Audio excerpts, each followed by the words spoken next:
Hello दोस्तों, आप सभी को गुलाब जामुन जैसी मीठी मीठी नमस्कार। और इसी के साथ आप लोगों का स्वागत है मार्केट के पैचअप या ब्रेकअप शो में। अगर हम फ्राइडे के दिन मार्केट की बात करते हैं तो ऑब्वियसली हमें वहां पर तबाही देखने को मिली है और तबाही का मेन रीजन था बैंक निफ्टी। और बैंक निफ्टी को लीड किया था एचडीएफसी बैंक ने।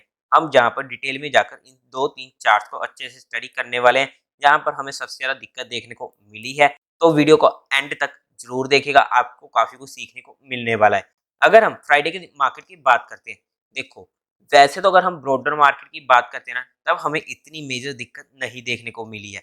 कुछ स्टॉक्स में हमें दिक्कत देखने को मिली है, लेकिन ब्रॉडर मार्केट में अगर हम स्टॉक्स को जाकर देखते हैं तो जहां वहां पर हमें इतनी मेजर दिक्कत देखने को नहीं मिली है, स्टॉक्स के चार्ट नहीं बिगड़े हैं, तो वहां पर हमें घबराने की जरूरत नहीं है। इसी के साथ साथ अगर हम बात करते हैं निफ्टी की, तो निफ्टी एक मेजर गैप डाउन देता है 18,117 का, और वहां पर अपना हाई बना लेता है 18,216 का। जो हमारा रेजिस्टेंस था 18,200 का, वो हमारे लिए ऑलरेडी पहले स्कोर थी 18,200 की।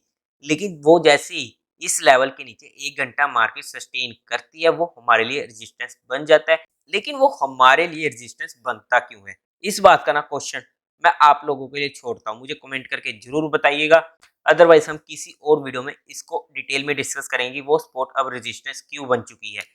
तो उसके बाद मार्केट में हमें फॉल देखने को मिलता है। मार्केट का लो बनता है 18,055 का, हमारी स्कोर थी 18,050 की, और वहीं पर ही मार्केट स्कोर पकड़ने की कोशिश करता है। और मार्केट की क्लोजिंग होती है 18,069 की।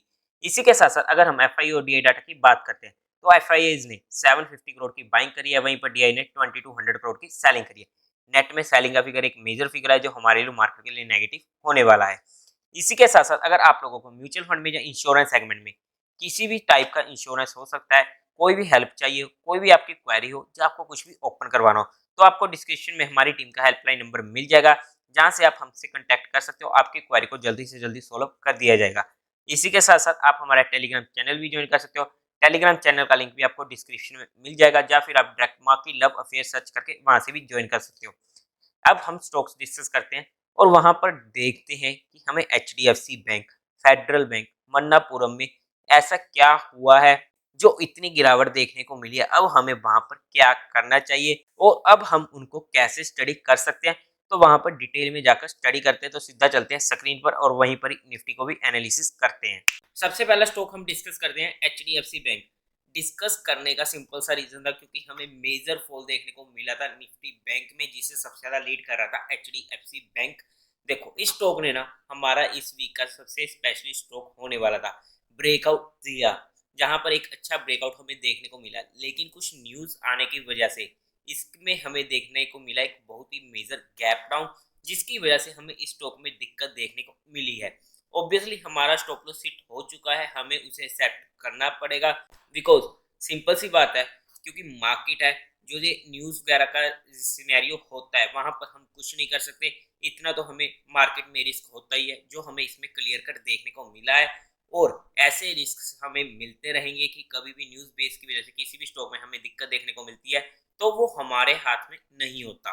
तो उस वजह से हमें गैप डाउन देखने को मिला, हमारा स्टॉप लॉस हिट हो चुका था, बात खलास। अब हमारा वहां पर एक बार स्टॉप लॉस लेना जरूरी बन जाता है, बिकॉज जिस परस्पेक्टिव हमने वो स्टॉक उठाया है, वो अब इसमें जब तक वो सिनेरियो दोबारा से क्रिएट नहीं होता, तब तक हमारी इसमें एंट्री नहीं बनती है। लेकिन अगर हम फिर भी बात करते हैं, अगर इस स्टॉक की अब मेजर सपोर्ट की बात करते हैं ना, तो वो आती है 1560 के पास, जहां पर इसकी 200 की मूविंग एवरेज होने वाली है। अदरवाइज अगर हम बात करते हैं, जब तक जे स्टॉक जो ये गैप डाउन हुआ है, पूरा का पूरा गैप डाउन फिल नहीं होता, 1680 के ऊपर ये स्टॉक नहीं जाता, तब तक हमें इसमें नई मूवमेंट देखने को नहीं मिलेगी। इसलिए या तो 1680 के ऊपर जब ये स्टॉक जाता है तब हमारे नोटिस में आ सकता है। अदरवाइज अगर हम इसकी इंपोर्टेंट स्पोर्ट की बात करते हैं, तो वहां पर हमारे नोटिस में रह सकता है। तो आई होप कि आप लोगों के एचडीएफसी बैंक में सारे डाउट्स क्लियर हो चुके होंगे। लेकिन वो न्यूज कौन सी थी, वो लोग मुझे आप कमेंट करके जरूर बताएगा, क्योंकि अगर आप लोग स्टडी करोगे तभी आप लोगों को आने वाले टाइम में दिक्कत नहीं होने वाली है। सिमिलरली एक और बैंकिंग का स्टॉक जहां पर हमें दिक्कत देखने को मिली, फेडरल बैंक। अब इस स्टॉक में भी हमें एक अच्छा खासा फॉल देखने को मिला है। अब एकदम से इतने सारी ये जो ग्रीन गई थी ना, इसने सारी कैंडल्स को एक ही झटके में खत्म कर दिया, जहां पर इस स्टॉक में हमें वीकनेस देखने को मिली है। अब अगर हम बात करते हैं ना, तो ये अपनी इंपॉर्टेंट सपोर्ट के पास जा रहा है। अब जो इसकी इंपॉर्टेंट सपोर्ट निकल के आती है 126 की, या फिर हम कह सकते हैं कि 123 से 126 की इसकी जो रेंज है, ये इसकी मेजर सपोर्ट है, जहां पर अब ये सपोर्ट अगर पकड़ता है तो हमें हो सकता है कुछ टाइम लग जाए जहां पर कंसोलिडेट करते हुए, तभी हमें इसमें ऊपर की साइड मूवमेंट देखने को मिलेगी। अगर ये सपोर्ट टूटती है तब तो हमारा जहां पर दोबारा से अगर हम एन एंट्री बनाई है अपनी 200 की मूविंग एवरेज पर, तो हमें वहां से भी एग्जिट करना पड़ेगा।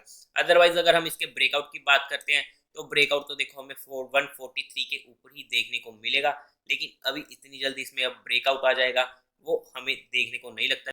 इसी के साथ ना एक और स्टॉक थर्सडे के दिन जो वीडियो आई थी उसमें इस स्टॉक को हमने स्पेशली डिस्कस किया था, मन्नापुरम फाइनेंस, क्योंकि वेडनेसडे के दिन ये स्टॉक अच्छा खासा टूटा। वहां पर हमारी क्लियर कट बात हो चुकी थी कि देखो हमारे लिए जो इम्पोर्टेंट स्टॉक था ब्रेकआउट देखने को मिला, हमने लिया भी है, मैंने भी पर्सनली इस स्टॉक को उठाया था। अब एक दो जगह पर तो स्टॉप लॉस हिट होने नेसेसरी है। अब ऐसा तो हो नहीं सकता कि हम लोग भगवान है कि हमारे स्टॉप लॉस कभी हिट नहीं होंगे, तो अगर हमारा वहां पर स्टॉप लॉस हिट हुआ है तो हमें उसको एक्सेप्ट करना पड़ेगा। लेकिन आप लोगों के साथ अगले दिन ही बात हो गई थी कि अब इस स्टॉक ने ना अपनी एक इम्पोर्टेंट रेजिस्टेंस के पास जाकर फिर से नीचे की साइड मूवमेंट दी है कि ये हमारे लिए एक इम्पोर्टेंट एरिया था, जहां पर हमारा अगर अगर हमने स्टॉप लॉस नहीं लिया तो हमें जहां से एग्जिट कर देना चाहिए, हमें एक एग्जिट का मौका दे चुका था। अब नेक्स्ट डे क्या हुआ, फिर से एक मेजर गैप डाउन होता है, और गैप डाउन होने के बाद जो इसकी थी 200 की मूविंग एवरेज अब उसके नीचे ट्रेड कर रहा है, मतलब कि इसने हमारे सारे स्टॉप लॉस हिट कर दिए हैं। अगर हमने नहीं एग्जिट किया है तो एक बार के लिए मैं इसमें अब पर्सनली एग्जिट नहीं करने वाला हूँ, बिकॉज 101 की हमारे पास इंपॉर्टेंट सपोर्ट होने वाली है। अगर ये टूटती है तो वहां पर तो फिर मैं इसे पर्सनली एग्जिट कर जाऊंगा अगर मैंने एग्जिट नहीं किया है तो। लेकिन अगर इसमें बाउंस आना है तो यही वो लेवल हो जाता है, और ये बाउंस अप्रोक्स 110 तक का हमें देखने को मिल सकता है, जहां पर हमें थोड़ी बहुत क्वांटिटी अगर हमने ली है तो उसे थोड़ा बहुत निकालने की कोशिश करनी चाहिए। अदरवाइज जब तक ये स्टॉक 120 के ऊपर नहीं जाता तब तक मैं अब इसमें दोबारा से हाथ नहीं डालने वाला हूँ। 120 के ऊपर ही हमें इसमें कोई मूवमेंट अच्छी खासी देखने को मिलेगी, जहां पर ये स्टॉक स्ट्रेंथ शो करने की कोशिश करेगा। तो आई होप कि आप लोगों के जो ये दो तीन स्ट्रोक्स थे ना, इन दोनों तीनों स्ट्रोक्स ने काफी ज्यादा परेशान किया काफी ज्यादा लोगों को, इसलिए मैंने यहाँ पर आप लोगों के साथ ये तीनों स्ट्रोक डिस्कस किए हैं। एक फाइनल स्ट्रोक और डिस्कस कर लेते हैं, IRFC। IRFC हमारा जहाँ पर डिस्कस हुआ था, जहाँ से हमें एक अच्छी मूवमेंट देखने को मिल चुकी है। अब अगर हम बात करते हैं इमीडिएट, अगर ये कभी भी हमें 32.5 के आसपास मिलता है तो इमीडिएट ट्रेडिंग परस्पेक्टिव हमारे नोटिस में रह सकता है। अदरवाइज अगर ब्रेकआउट होता है तो 37.50 के ऊपर हमें जहां पर एंट्री का मौका मिलेगा, जहां पर इसका ब्रेकआउट होगा तो वहां पर हमारे लिए एक नया एडिशन का मौका होने वाला है 37.5 के ऊपर। और उसी के साथ साथ अगर हम इसकी मेजर सपोर्ट की बात करते हैं तो वो निकल के आती है 29.5 से 30.75 की, जहां पर तो ये हमारे लिए एक अच्छे रिस्क रिवार्ड रेशो के फेवर में एक अच्छी जगह पर हमारी अगर जहाँ पर एंट्री होती है तो हमारे नोटिस में ये रह सकता है एजुकेशन और लर्निंग परस्पेक्टिव। जहाँ पर ना हमने निफ्टी का चार्ट खोला है तो आप लोग जहाँ पर चेकआउट कर सकते हो कि जैसे कि हमारी वीकली मेंबर्स वीडियो में बात होती है कि जहाँ पर हमारी बात हुई, जहाँ पर तो ओपनली ही बात हुई थी कि जहाँ पर इस रेंज पर एक इम्पोर्टेंट हमारे लिए जो कैंडल्स बन रही है इनको हम इग्नोर नहीं कर सकते, जहाँ से मार्केट सीधा निकल चुका था 18,300 के पार। हमारी यहाँ पर लास्ट वीक भी यही बात हुई थी कि मार्केट जहाँ से निकलेगी और हमारे लिए 18,300 तक के लेवल खुल जाएंगे, और वहाँ पर हमारे टारगेट सेट हो चुके हैं। जहाँ पर जो लास्ट सेकंड वीक में बात हुई थी कि जहाँ पर एक बार मार्केट क्रैक कर सकती है इस वीक को, और हमारी जो इंपॉर्टेंट सपोर्ट थी 17,500 की, वहां तक मार्केट आ भी चुकी थी और वहीं पर ही पूरा वीक निकाल दिया। लेकिन अब दिक्कत क्या आ रही थी, तो इसलिए हम यहाँ पर डिस्कस करना चाह रहे हैं ओपनली में। ऑब्वियसली ज़्यादा डिटेल में जाकर हम नहीं बात करेंगे, लेकिन थोड़ा सा मैं यहाँ पर आप लोगों के साथ कुछ चीज़ें क्लियर कर देता हूँ। देखो, जब तक मार्केट 18,300 के ऊपर नहीं निकलती तब तक के लिए हमें नई मूवमेंट तो देखो ऊपर की साइड मिलेगी नहीं। जब भी 18,300 को पार निकलेगी तब जाकर हमारे पास निफ्टी के लिए आगे 300-400 पॉइंट की रेंज खुलेगी। अगर हम सपोर्ट की बात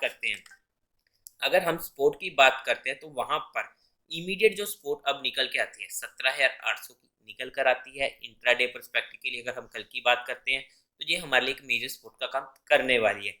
अगर मार्केट कभी भी बाय चांस 17,500 तक रिट्रेस करने आती भी है तब तक हमें वहां पर कोई दिक्कत होने ही नहीं वाली है। 17,800 के ऊपर हमारे लिए पहला एक अच्छा एरिया हो जाता है, जहां पर हमारे पास एक, अगर हम चाहे तो ट्राई कर सकते हैं एक छोटे से स्टॉप लॉस के साथ। अदरवाइज 17,500 ही हमारे पास एक मेजर सपोर्ट होने वाली है, जहां पर ये हमारे नोटिस में रह सकता है। तो यहाँ पर ना, अगर हम वीकली बेसिस पर भी बात करते हैं तो हमारे लिए यही इंपॉर्टेंट लेवल्स होने वाले हैं। अगर मार्केट मंडे के दिन, यानी कल के दिन, अगर गैप डाउन खुलती है, कल के दिन जिगजैग करती है, तो दिक्कत की बात नहीं होने वाली है। और अगर मंडे के दिन हमें ऐसा देखने को मिलता है तो ट्यूसडे से हमें एक अच्छा बाउंस देखने को मिल सकता है, जहां पर हमारे लिए नोटिस में रहनी चाहिए चीजें। लेकिन जितनी भी आप लोगों के साथ जहां पर चीजें डिस्कस हो रही हैं वो सिर्फ इंफॉर्मेशन, एजुकेशन, लर्निंग और केस स्टडी पर्सपेक्टिव डिस्कस हो रही है। ये कोई भी इन्वेस्टमेंट की टिप नहीं रहने वाली है। अगर फिर भी आप लोगों को इन्वेस्टमेंट या ट्रेडिंग करने, तो एक बार अपने फाइनेंशियल एडवाइजर से पूछकर ही काम कीजिएगा। आप लोग हमारी यूट्यूब की मेंबरशिप ले सकते हो, जहां पर हम बिल्कुल डिटेल में जाकर निफ्टी, बैंक निफ्टी और इंपॉर्टेंट स्टॉक्स को स्टडी करते हैं, जो हमारे लिए फोकस में भी रहते हैं। लेकिन हम वहां पर उन सभी चीज़ों को एजुकेशन पर्पज डिस्कस करते हैं, ताकि आप लोगों को काफ़ी कुछ सीखने को मिले।